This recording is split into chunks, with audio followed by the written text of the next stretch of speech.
This is a group that is really important to me is GLBT youth. One thing that we're really proud of at Impact Houston is that a huge part of our membership is under 25, even under 22, some a lot under 20. And that's something that we consider a huge asset in our community. So Lakia Spady is going to come up and talk to you guys a little bit about the importance of youth involvement. Hey y'all. My name's Lakia, like Megan just said. I've been kind of following Impact Houston since the first protest in November, and I've been like super psyched about it since then. And I've been fairly disappointed with the amount of young people I've been seeing. Like I really feel like this is our fight. Like us fighting for it now means that we'll have it in 10, 15, 20 years, and it's really important. And I don't really understand why it's been kind of lacking as of late. But I'm optimistic that, you know, it's going to get better. I see new young people who weren't at past events, which makes me really excited. I also wanted to give a shout out to out students and allies. I don't see that many of them here, though. It's HGC's first queer group in the entire system. I have no idea how long HGC's been around, but this is their first group. This is their first year. And they've been doing some pretty big stuff. And I'm proud to be a member of that. I'm proud to be a member of Impact Houston. And I'm a very proud member of Hatch, which which is a social and support group for GLBT youth. That's pretty much all I wanted to say. I just wanted to say that this is our fight. We need to fight it. Tell your friends. I messaged everybody on my phone last night in my car because I was lonely. And I tried to make sure that everyone I knew who lived in Houston knew about this, queer, not queer, anybody, because this is important. This is our fight, and we need to fight it. So that's it.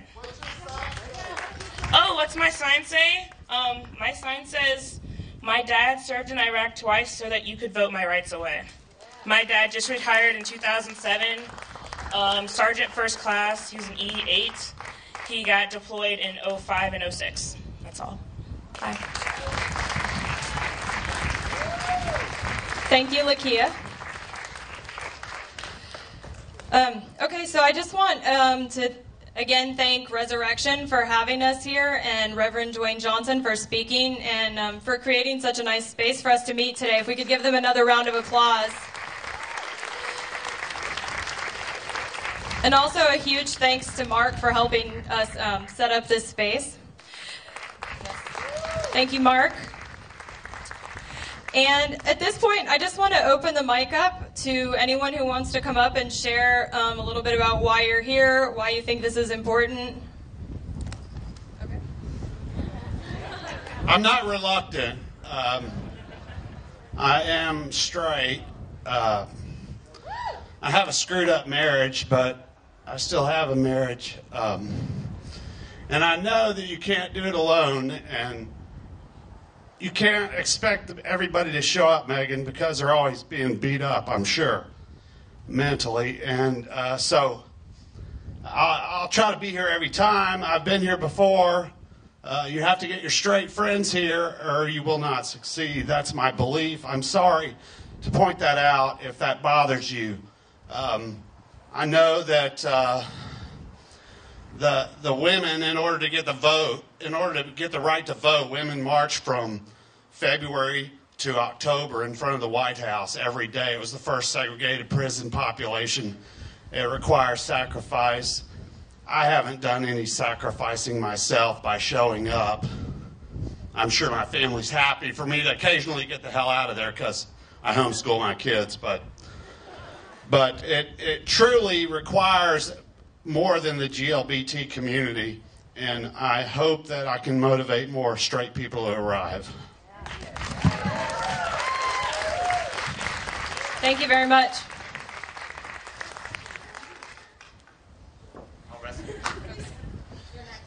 Hi, my name is Scott Dallern.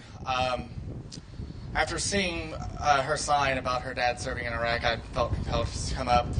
I was in the Air Force from December of 2003 to January of 2008. I served openly in the Air Force. I marched in 3 Pride parades while I was in the Air Force, and to top it off, I was in Montana. So, as Drew was saying earlier about putting up the different ballot measures, what saddens me the most is that the Phelps family can still breed and marry and still bring more hate into this world, but we have to fight tooth and nail just to be recognized. I invite everyone here to get with Megan afterwards. You know, I know she's invited y'all, but I've just exchanged cards with her. I'm going to be working more because I know I haven't been doing everything I could. And I was at the rally back in November, and the numbers were at least 7 times the amount. But I thank y'all, and I want to remind everybody, marriage equality is just one of our fights. We have so many more. As a veteran, I have special interest, you know, in the don't ask, don't tell policy. You know, I was one that got lucky. My supervisor didn't give a damn. You know, I was called into my commander's office, and he said, "Scott, I don't care what you do. I just don't want to hear about it. Don't make it a problem, and I won't." Nobody really cares in the military. The reason why they care is because it's policy and because they have to act on it. It's up to us to change that policy. Thank you, and that's all I have to say.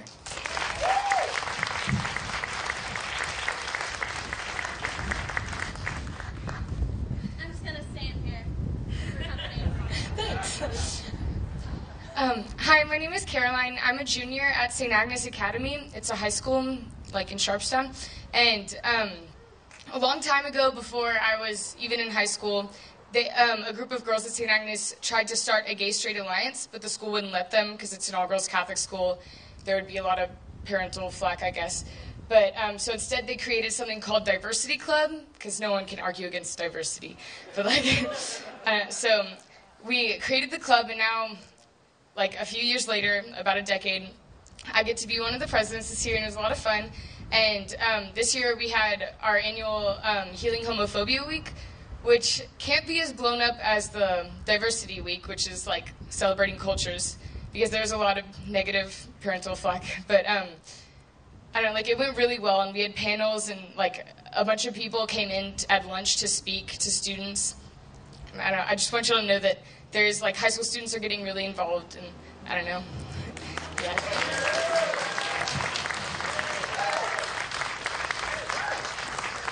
Hi guys, how's everyone doing today?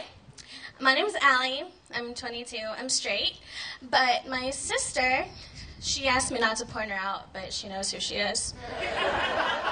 Actually, you know, I think she might have left me here, so if anyone wants to give me a ride home, I mean, that'd be awesome. When my sister told me that she thought she might be gay, I was just sitting there and I was like, I know, you don't need to tell me anything. I mean, we live together, I know everything. And she went through fire school, and she was an EMT, and she's doing the EMS, and she's going to be a firefighter.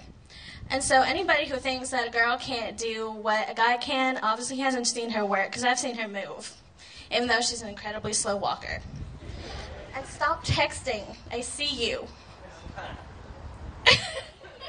There she is. Let's give her a big round of applause. She's incredibly socially awkward.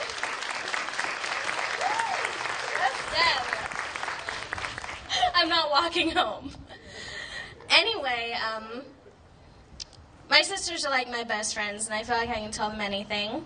And I love you. I love you so much. I think I've embarrassed you enough, so that's all I came to say.